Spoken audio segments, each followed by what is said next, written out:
Welcome back, Kevin's Mobile Repair. Got a 2010 ML350 battery. It is underneath the passenger side seat.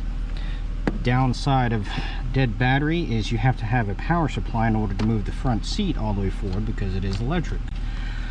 So I would recommend hooking up a booster box just to get the seat moved all the way forward, or a set of jumper cables so that way you can at least get the seat all the way forward.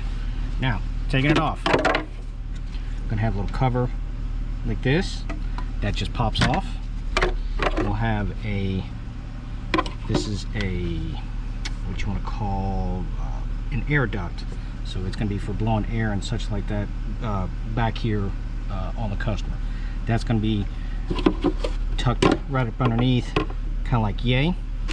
And then you're also going to have a valance like this. Can be sitting in there just like this. Remove those 3 items, then you can gain access to the battery. Once you've done that, this one is a whole lot simpler than some of the other ones I've seen. This one at least has space right here. Some of them have no space. You can't get your fingers in there. You can't lift the battery up high enough. You have to use some special tools and some claws in order to grab onto the battery to basically winch it out, because and of course most factory ones don't have handles, so that you can't get them in and out.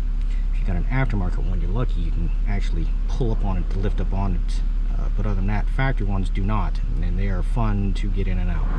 But this one is pretty simple. This one's got a brace right down there, held in with 2 13s, 10 here, 10 back there for the plus side, and then your vent tube right here. And then basically plate will come out, take the terminals off, take the vent tube out, and then you're able to pull the battery itself out and put the new one in. That's relatively simple on this one. Like I said, some of them take up this entire space right here, so you have no room. That's the funnel. But any questions coming, feel free to let me know.